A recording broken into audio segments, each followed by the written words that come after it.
Hello, hello. Greetings. Okay, I want to welcome you all to the Soundbite Cafe here at McNally Smith College of Music, and thank you for coming to our second concert in the new guest artist series here. And some of you know were here before, but the way it works is the group Mystery Palace is going to play for about 45 minutes or so, and then we're going to be joined on stage by the one and only Dave Campbell, who's the host of the local show on The Current, which is quite possibly the coolest radio station in the country, certainly one of them. And so Dave will be up here and then have some question and answer discussion with the guys from Mystery Palace. So please stick around for that. So I think without further ado, please join with me and welcome Mystery Palace.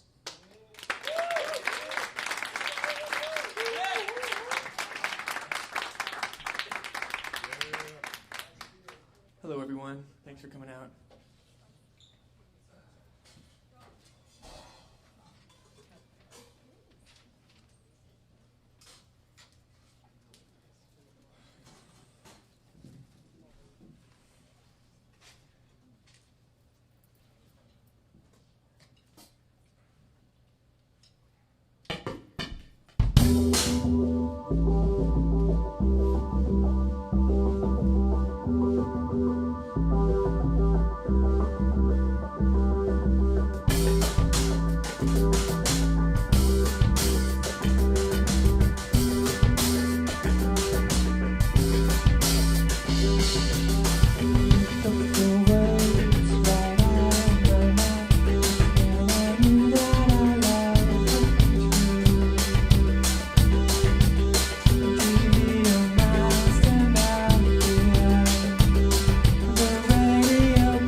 Cool, thank you.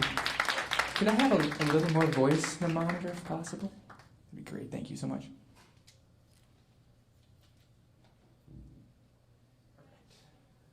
This next song is called Physical Scars.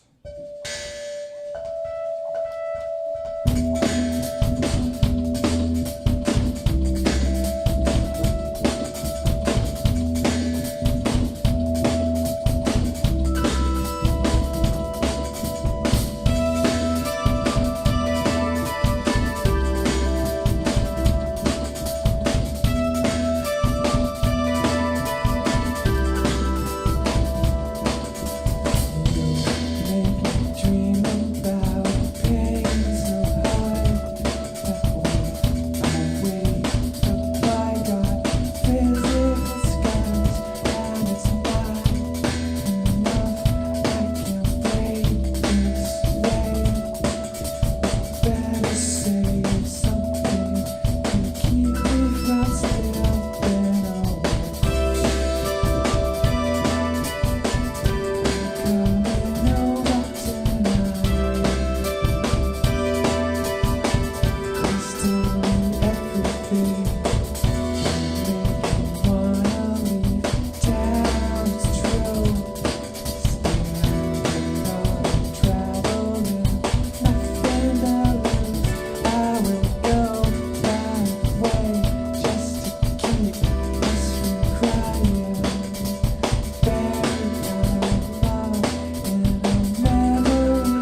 All right, thanks again.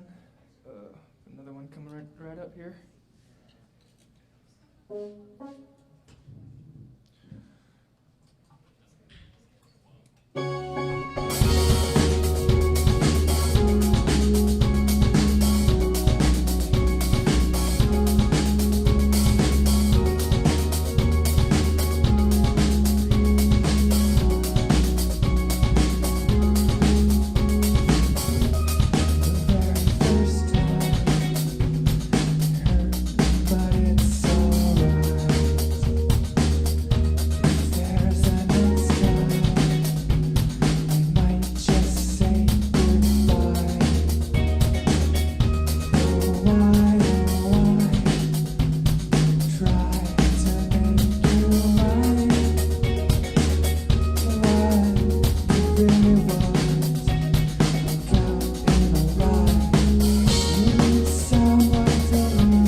Thanks.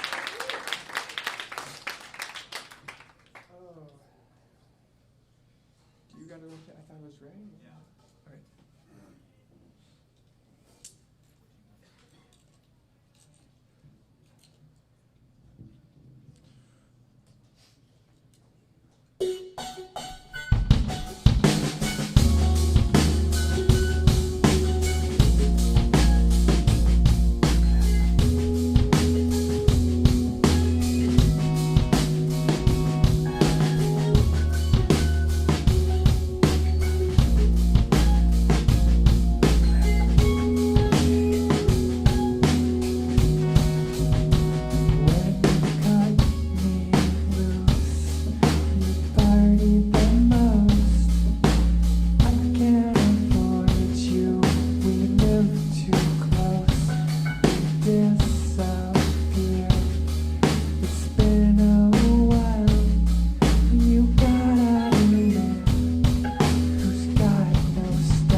play it. Well, that's after American anyway. Yeah.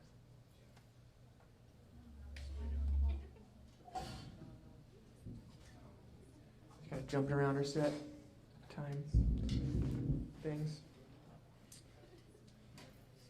Yeah. I'm almost ready. Thanks for your patience, everyone. Got a little switch setting to do.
forgot my cheat sheet for one of these songs.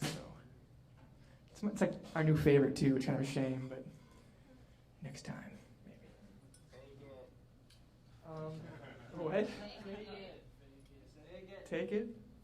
Fake it. I mean, I can dig it. It's a little harder than you think. Whatever. Barely. Okay, 1 second here. That's kind of close. Close enough? Is that right? Okay.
Thank you. That's right. Who's he on here?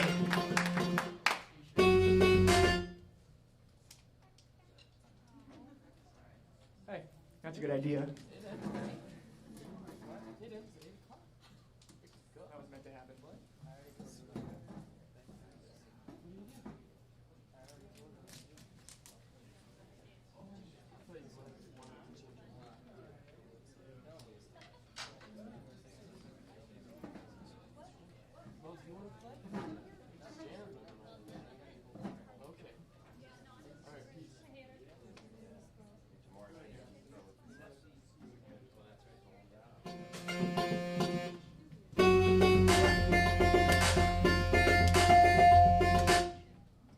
I started wrong? What happened? What did I do? Oh, wrong IQ. Okay, observe, guys. Always got to have eye contact. So, rule number 4.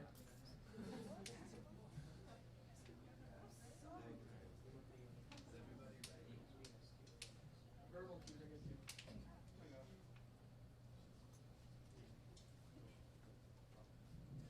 Can't get started. Hold on a second.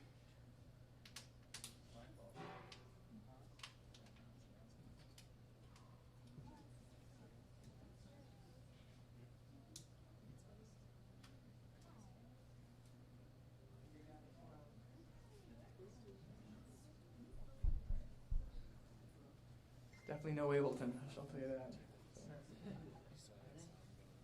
Okay. Am I ready? Okay.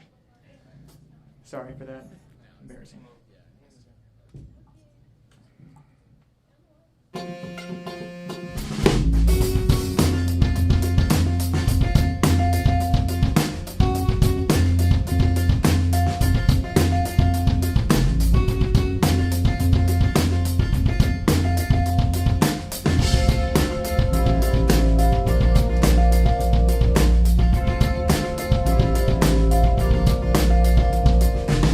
If there's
Cool. Thank you so much. I think we'll do one more. Cool.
Thank you very much, Mr. Callis. Thanks for hanging out, checking the stuff out.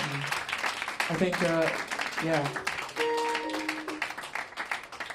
someone is going to rearrange some stuff for a bit for the sit thing.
So how are all of you doing this evening? Good? Thumbs up? Across the board? How many of you were here at the last Soundbite concert series for Martin Dosh? About half of you? That was fun, right? All right. So I don't know if you knew this or not, but a portion of that was re-aired on The Current about a week later. And we're going to do the same thing for tonight's both the performance and a portion of the interview. So if during the interview I have to restate certain things or like introduce myself again, it's because I'm doing it for when we rebroadcast it, so it makes sense to the people that are listening in their cars or hammocks or wherever one might listen to the local show. I think hammock is the way to go personally. He's actually forgetting his name. Yeah, and I'm reminding myself who I am and where I am. I got some short-term memory loss issues, but that's a conversation for another time. Wait, what are we talking about? All right, so I'm David Campbell from 89.3 The Current, and welcome to another edition of the Soundbite Concert Series. And with me here on the stage is Ryan Olcott and James Buckley and Joey Van Phillips of the band Mystery Palace. How about a little round of applause for these guys?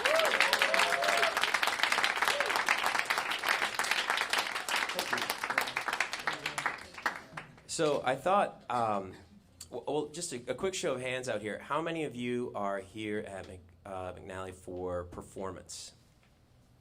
All right, and how many of you are here for like engineering or that stuff? And business? Oh, so the smallest portion of you are here to work for labels and sign bands to really bad deals, take advantage of them. No, I'm just kidding. We're going to get to all that. There'll be a little something for all of you tonight. But first, let's start at the beginning. How did the three of you, you all come from different places and didn't meet each other until probably a little bit later in life.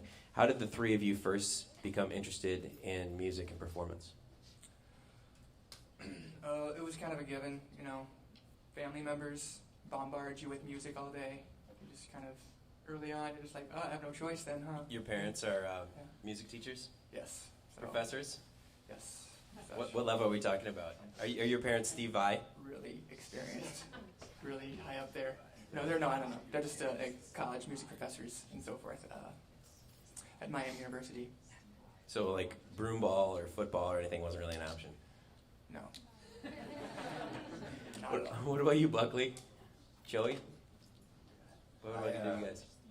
I don't know. I listened to classical music when I was a little kid. I was one of those guys and started playing upright bass when I was 10. Yeah. Like in orchestra. You were an orchestra kid? Yeah. Did you take the European trip? No. Isn't that the reason that most people join the orchestra? I think I just stayed home and practiced instead of... No European trip? Going on a trip. No beret that said Buckley on it? Not yet. Blowing off on the top of the Eiffel Tower? Christmas is around the corner. All right. Well, I know what to get you. Joey, what about you? Well, I'm a third generation drummer. My dad's side of the family was all drummers. My aunt and dad and grandpa included. They had a very exciting life being musicians down in Kansas, rural and urban as well, a little bit, if you count Dodge City. So I just started playing snare drum at an early age and actually marched in some drum and bugle corps in DCI back when I was a teenager. Really? Which corps were you in? Troopers. Where are the troopers from? Casper, Wyoming. Really? One of the founding members of Cavaliers. One of the founding members of DCI back in the 50s. So did you compete against the Madison Scouts? Well, Phantom Regiment? Yeah, I mean, we were, a good 10 spots behind them. Yeah. 15 spots behind them, but we competed with them, yeah. How many people in the room right now know what I'm talking about? Know what we're talking about? Really? You guys, that many people know about drum corps? All right. This is my crowd. Mostly I bring that up at a party and people are just like it's the Super Bowl, but for drumming. No. They lose interest quick. So how did Mystery Palace come to be? How did the three of you guys find each other? James' thing, really. He saw, I guess, coincidentally, the song he played, some random thing, and then he called me for a gig, and I didn't call him back, and I Typical frontman move. Yeah. Then we met at a party. And then we met at a party. Like He totally days got in my later. face, and I was like, "What's the It was deal, pretty dude? awesome. I want to play a gig. What's your problem?" but it was a little more belligerent than that, and it was pretty awesome. Well, It must have been late in the party. early 20s, Yeah. you know, things yeah, like that. it was late night. 8 years, And, 10 years ago. It was rather intimidating, but I actually was kind of intrigued by that, and I was like, okay, I can hang. His intensity registered on a certain Yeah. level. Ryan was subbing for two friends, Joey and I's, Mike Lewis and Ben Berg, at the house gig we had at this Speakeasy, Three Muses on Lindale. And they couldn't make a gig, and Alcott subbed in, and it sounded really good. So we started jamming. So when you guys started, it was more like improvisational kind of soundscapey stuff, Strictly, and yeah. not concrete song structure. Right. At what point did you make the jump from, you know, doing what you had first done together to like writing songs and putting them into it like a set and you know, you singing, and then also too, I was curious which of those two varieties of the band you prefer for what reason? A year. It took about a year until we decided that, okay, we kind of niched out a sound here that's interesting enough to try and take it to the next level, another level that required a lot of studio time, just kind of chopping and pasting and cutting, and Actually, our first record was recorded in City Sound practice space. true. Really? Yes. It can be done. It can be done. Okay, I had a question about that. But luckily, I'm the one asking the questions. I just had like a realization, like I was sitting on the crowd with you. Oh, I got one.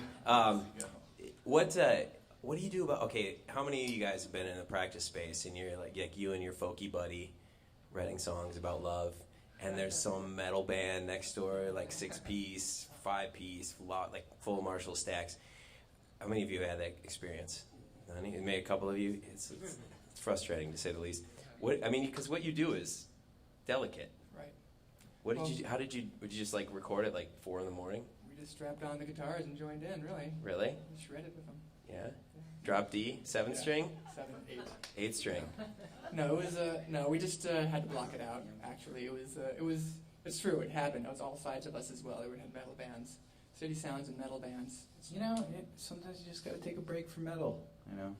Be like, all right, let's go get some lunch, you know? Apparently this is happening right now. And we're not going to record today, or maybe we will in a little while when we get back.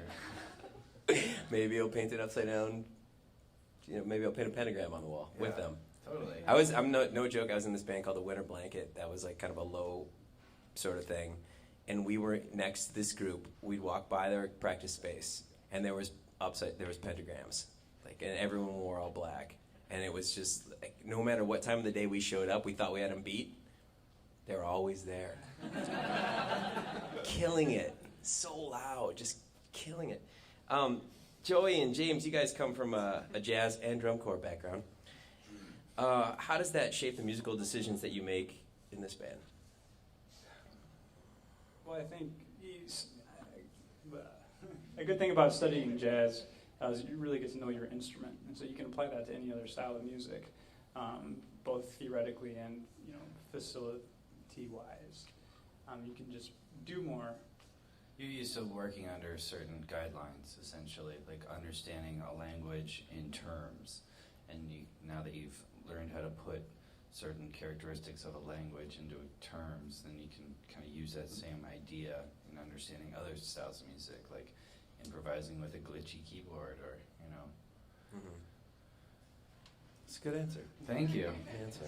Next question. I got this one's. You're gonna love this one. This is one I talked to you about backstage. How many of you are familiar with the band 12 Rods?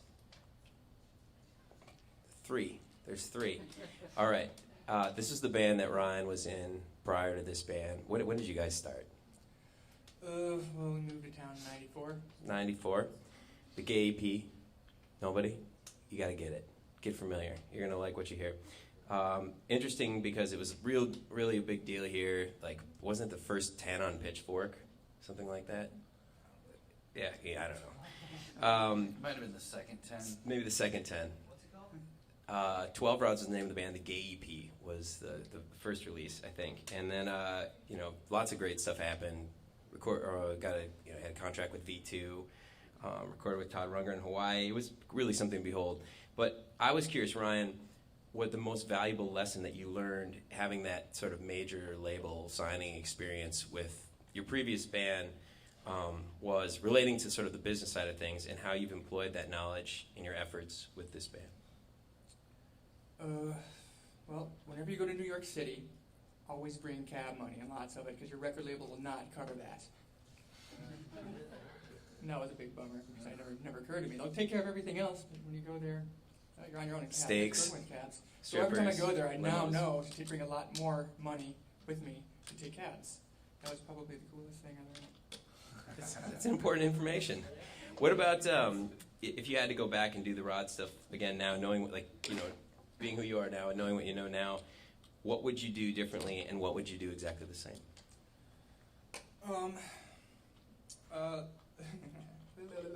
I would have not gotten signed to a major label.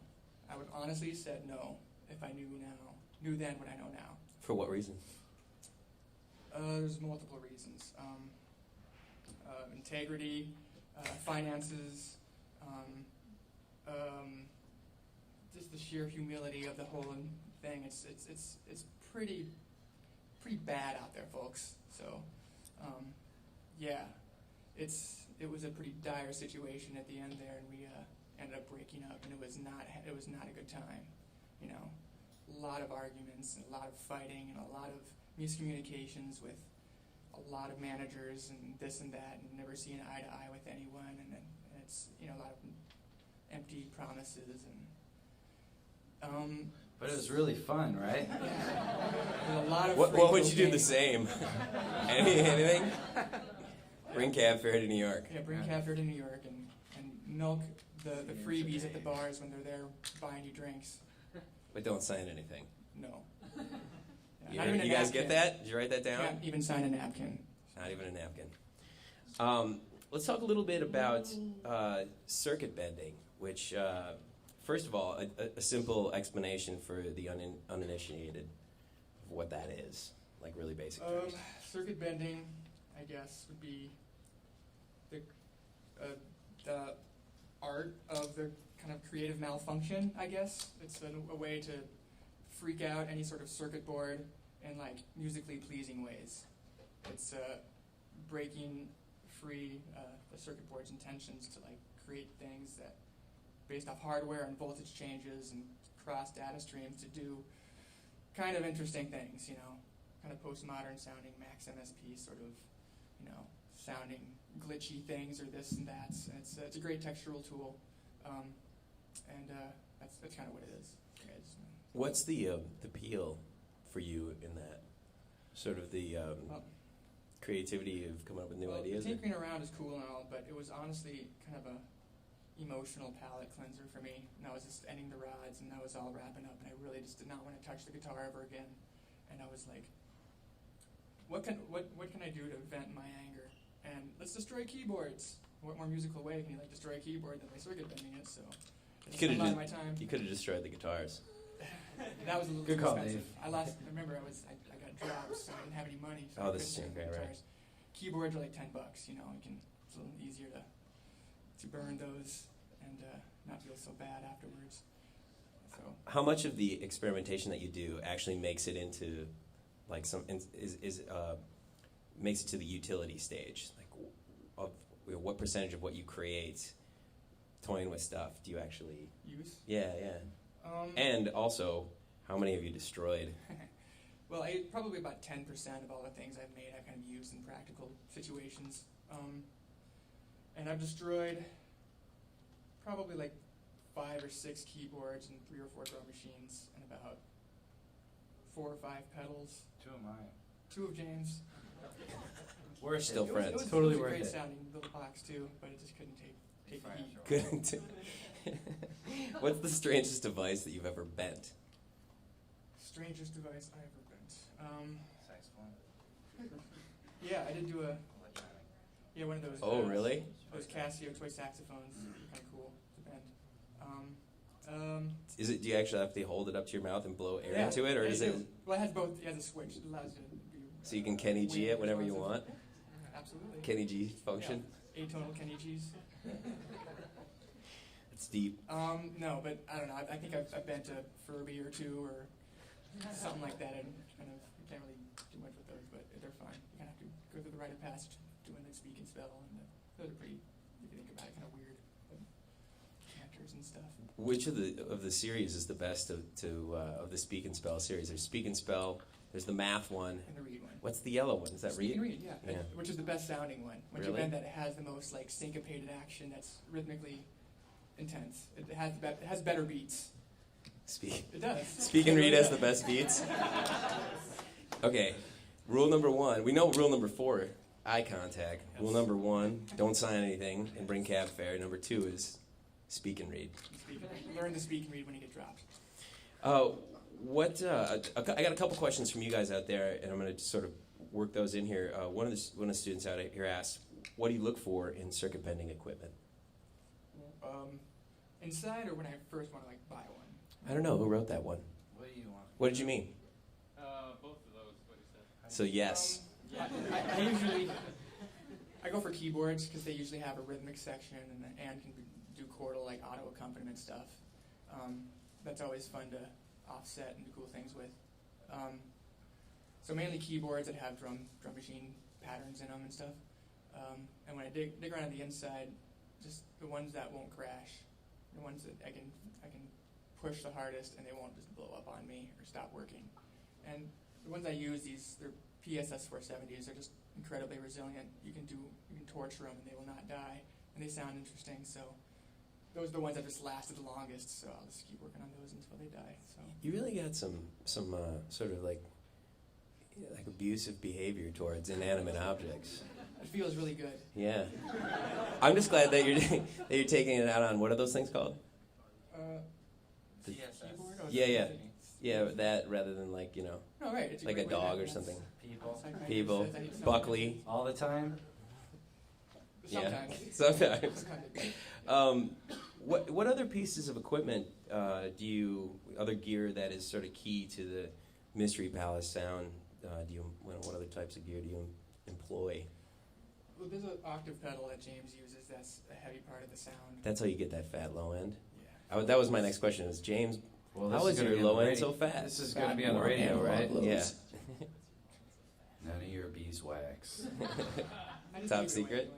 It's an octave pedal running through some other like pedals that add and take away EQ like things out of it. That's the technical explanation. Which piece of the Mystery Palace gear would you most like to throw in the river on a regular basis? Why? Because it goes wrong? Yeah. Well, we already did. Well, he sold it, I think. His Yeah. Oh, yeah. Vocal Yeah, vocal processor. processor throughout. I also almost threw You away- had that like a month ago. Yeah, no, I got rid of it shortly Just got rid thereafter. of it. Yeah. Just Didn't work. done. Feedback. Yeah.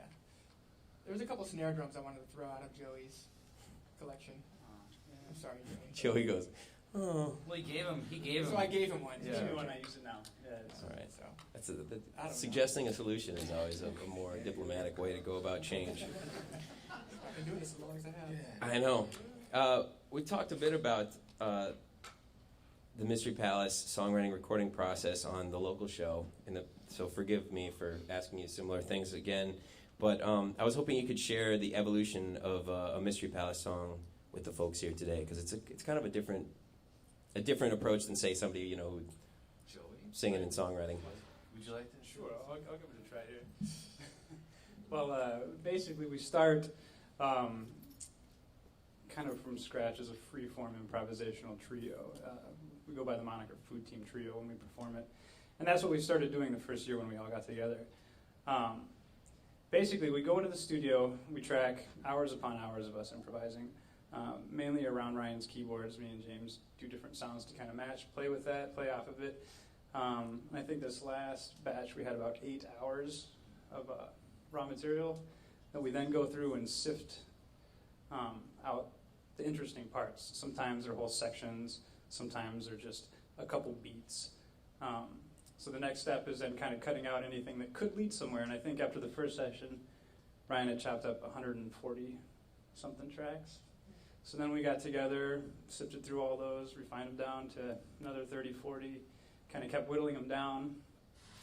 Then we picked the ones we like. Ryan spends months in the studio coming up with melodies, chord structures, lyrics, basically creating pop songs out of these templates that we've already created. And then from there we kind of, go back and re-listen, kind of make, group decisions all along the way. Then we end up with songs, we relearn them, and we re-record them. So. And which of those gets released? All? Some? The last one, The last one. for sure. All of them? The last step. The last step? That's a new thing too, just to get a little bit of more of like an ensemble feel and less choppy, like doing like live takes. Yeah. Because it's, ultimately going to be edited still, but not as severely, so there's more our individual feels that way. Okay. What are your favorite themes in songwriting, and do you guys contribute to the lyrical elements? I'll let them name songs. That's the worst part for me. I'll write. You struggle with that? Yeah. That's tough. Band names and titles. That's all we get though. I mean, I named the band. Yes, And then- That's pretty big. Joey's named a lot of the songs, like the cooler names. I think Joey's kind of been behind. You got lucky?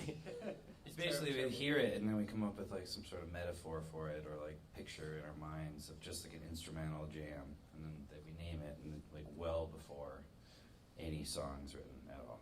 Really? Yeah. Sometimes they change, but yeah, for the most part, I kind of put the ball in their court. It kind of helps me to write lyrics around it. If they bring up a title and I'm just like, oh, that helps. It's me, put my first foot forward in the process of writing a lyric or whatever. I was curious if the choice to somewhat bury the vocals in the, with the rest of the stuff was like solely an aesthetic one, or is it something that you're just like self-conscious about the lyrical content a little bit? Or? No, I'm kind of happy with the stuff I write. Yeah, you're a ultimately. fine songwriter. What are you saying? I like it. I'm with you, Dave. No, anyway, so no, it's just more of an aesthetic choice. We're going to do a group hug at the end of this, by the way. I need one. We're going to come out bigger and stronger from this right here than we We're were gonna before. get it all out, Dave. Mm-hmm. Work it out. Let's cry it out. Can we do that? Sure. Cry a little? Sure, man. These guys love to see that. That's some Jerry Springer stuff right there. Seriously. You want to hit me over the head with that chair? For the sake of this event, I'll say do it. Thanks, Dave. All right. Sorry, we interrupted you. What were you saying? I don't know. Where were we? Oh, we're talking about songwriting stuff, like that you kind of, everything sort of has more equal volume. The lyrics are a little bit hidden. I was curious if that was an Right. aesthetic No, choice. it's something. It's a style I go for. I like that sort of tone. I don't really.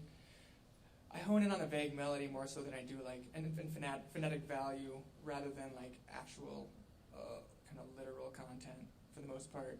But and in the past I used to write really vaguely around that. But anymore, I don't know. I find myself mixing myself a little louder when I do studio stuff.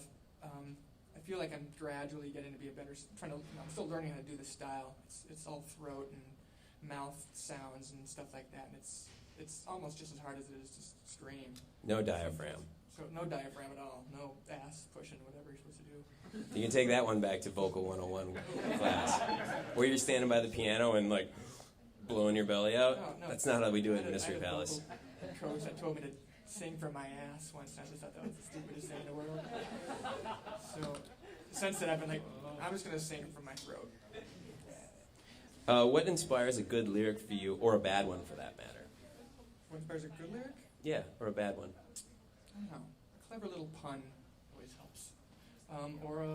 Bad ones are just certain words you just shouldn't use, I think. And certain... For example, you got one word. Just can't say alien. I'm sorry. No alien? I agree. What- It's a stupid sounding Yeah, word. stupid sounding words out there. I mean, I like aliens. I believe in them and all, but I just don't think that it's supposed to be I song like written about. X-Files. Until we can have relationships with aliens. And then we can sing some real heartfelt, love song between them. That's a great answer. All right, we're going to do a little radio reboot.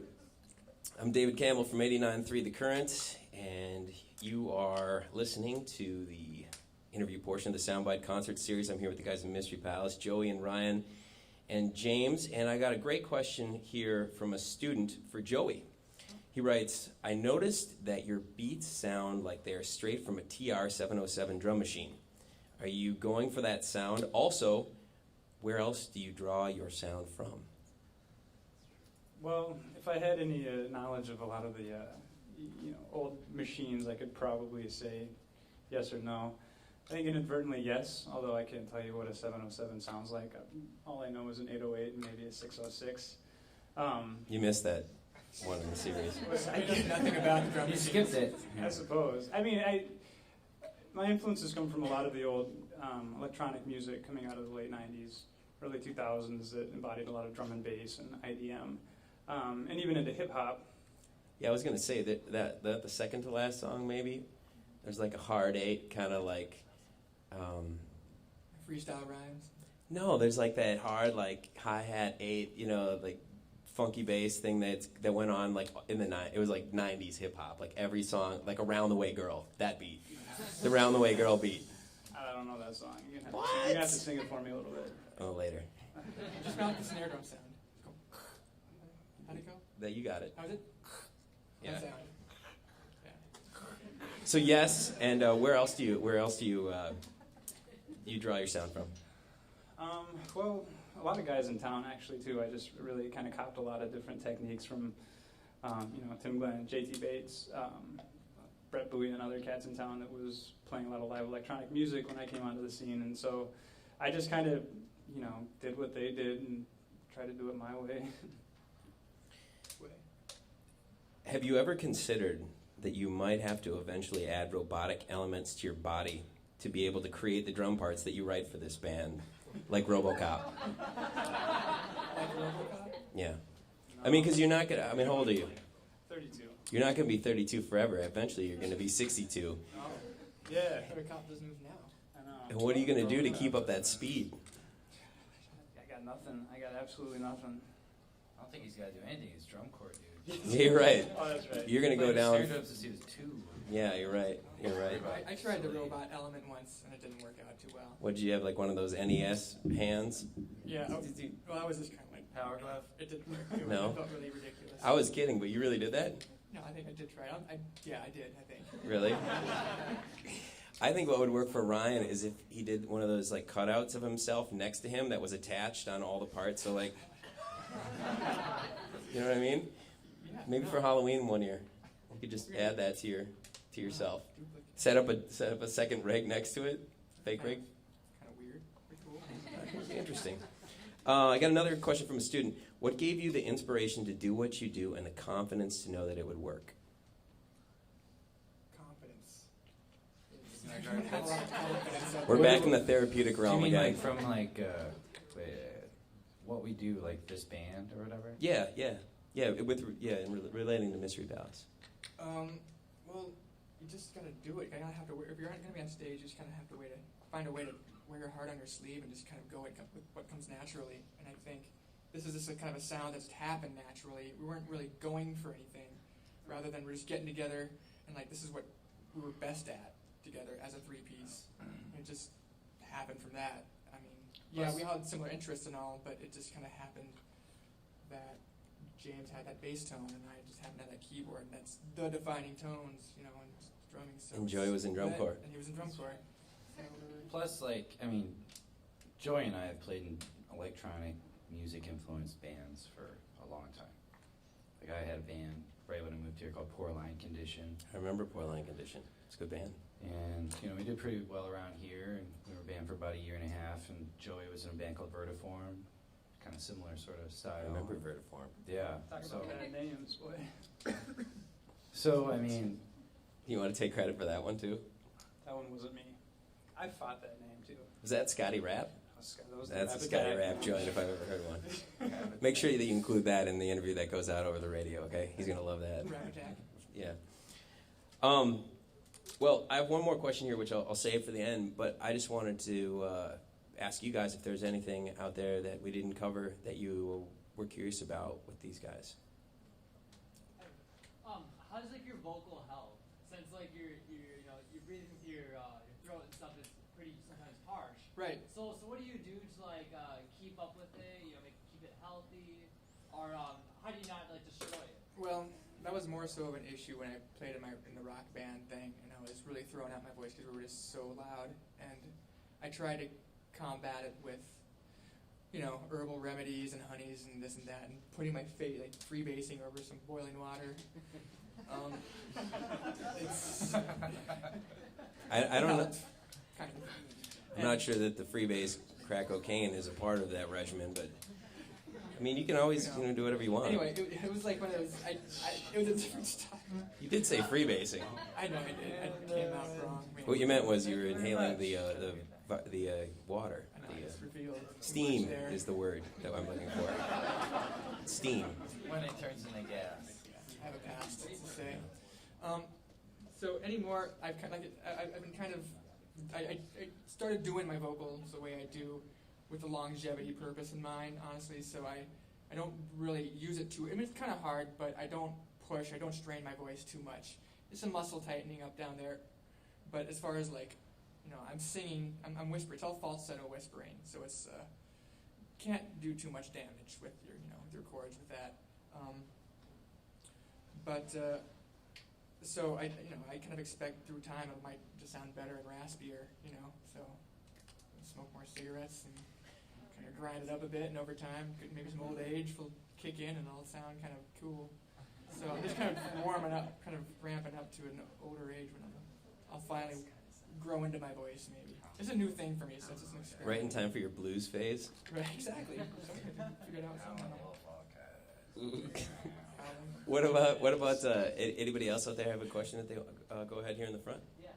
In terms of your circuit bending for effect pedals specifically, how do you usually approach like taking it apart? Do you usually have an idea, like if it's a delay pedal, what kind of bend you want to do to it, or? Yeah. Well, there are a couple of ways I approach it. Say for a delay pedal, for example, if I'm doing it for like keyboard stuff, or I want that glitchy sound, there are certain pedals I know at this point that will make that sound better than others. Like the DD6 and DD5 have more of a glitchier tone. The DD7 is much better for like guitar tones. You can find better clock mods on that. It doesn't glitch out as hard, so it has more of a kind of a warbly tape effect as opposed to like choppy sort of sound. So every pedal, even the bosses, every generation of them do have a different tone. So it's that just takes time to know, or figure out as you do them. But I've been making some mods for some guitarists recently, and it's a different way of approaching it, because it's glitchy stuff just does not work for guitar. Just doesn't, with all the sustain and other nuances that go on, it doesn't translate as well as it does like drum beats. The glitchy stuff works well with the drum beats. You can make actual funky beats out of it. That those taps will turn into like offset coolness that actually do repeat in a strange sort of manner that's like turns into some really strange funk. But for like more sustainable notes, there are certain pedals that do different things. So it's just and I just go in and just kind of there's not too much to probe around with. You just got to find the main chip and just kind of go for it. You're not gonna fry it probably anymore. Older pedals. Older boss pedals are easily with more like analog components in them won't last as long. But like a digital, any digital pedal works great. You can bend most anything. It's just a matter of trying to find places to put the switches. Like DoD pedals, you can't. There's no places for switches in those things, so it's no point unless you put them in another box. But yeah, I can keep on that forever. But does that answer your question at all? Absolutely. Okay, cool. There was another handout here. What would you want to know? I was gonna ask Joey. I noticed you put a lot of things on your snare drums, take a lot of things off. To get specific tones, you combine cymbals together to get specific tones. I was wondering, what are some of the kind of things that you might do to get altered tones out of your equipment, and what kind of goes through your head as you make decisions, like what you're gonna use, what sound you're gonna use. Well, basically, in trial and error, I've found that like metal objects kind of work the best to kind of alter the snare sound and usually give it some sort of timbre that's similar to something you'll hear in electronic music. The splash cymbal is a big one. There's actually this drummer named Johnny Rabb, who's kind of this fringe super chop guy that was like the fastest drummer in the world one year or something. He came out with a whole line of like drum and bass gimmicks that you can use, and some of them were very impractical, like a ridged stick that you were supposed to get these, scrapes on. But then he did have like a splash cymbal with a handle on it that like I saw Tim Glenn do with a clutch and a splash cymbal before Johnny Everton came out with that line. And so that was kind of where I started. I went on to like just like my main little ring I found at Axeman. I have no idea what it is. It was like $5 and it comes up with some sweet sounds. Then I've experimented with like different plastics, or I've done like saw blades and different heads, and some stuff just sounds terrible or it's too quiet. I used to have the idea of trying to play on a glass mug, because you can kind of, when you listen to electronic music, there's sounds that sound like somebody playing on glass, but it doesn't work. I found that out. So it's kind of, you got to go for like what sounds good above the drums, and it's going to sound different out in the room too, so you got to take that into account. But heavy metal things. Harry. Yeah, follow up for Joey. Also, I noticed that you weren't using any tom-toms at all. Right. And is that something you do just for the Mystery Palace sound, or you're playing for Dessa tomorrow night? Sure. Use tom-toms for that gig? I have a floor tom with that. Typically, I fall into a lot of beat oriented work in bands and stuff, which I love, because I can just apply a natural feel to it. I don't have to think too much about patterns I got worked out around the kit. How to use all those toms. And honestly, when I'm playing this kind of stuff, toms just really stand out. They don't fit at all, in my opinion. There are drummers that use toms and play this kind of stuff, and they kill it, but I could just never get it to sound right. So I do play toms, and I do have a bit of a jazz background, so of course there I play the tom-toms. But I stink at tuning them too, so that's one reason why I leave them out. Is there any other questions? All right, I'll ask you this last one then. What advice do the three of you wish that you had gotten or paid attention to when you were 18 and just getting started that you can pass on to these guys here today? Oh, well, the rules have completely changed now. So back then, I would say for back then, if you lived in my era, if you will, it's completely different now. So I don't have any advice because the rules have completely changed. And I know very little about what's going on out there now. So, but for back then, if you were, walking in my shoes and living back then, you should really stay away from major labels. Bottom line. That's it. Joey, you got something you want to share? Well, I'm just going to get a little cliche for a moment here, because growing up being a musician, I always had people come up to me and tell me not to give up. And I'm like, well, that had never been an option, because that was just what I did. And then I tried to do it for a living, and I really wanted to give up so many different times. It's like, if you ever have the idea of being self-disciplined, if you ever have the idea of practicing when you don't want to, arguing against, bettering yourself as a musician versus, wanting to watch TV, what pays off in the long run is how you make use of your time. So do it. James, anything you want to add? Yeah, move to the city you want to work in when you're in your 30s as soon as possible.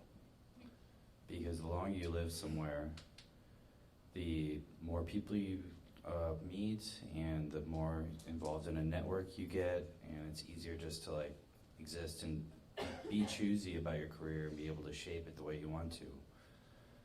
So yeah, be where you're gonna be, and don't think about, pick a good place where you don't want to move because you're discouraged. Work on your place that you're going to, that you live, and stay there. Good advice. Yeah. Seriously, all three of you.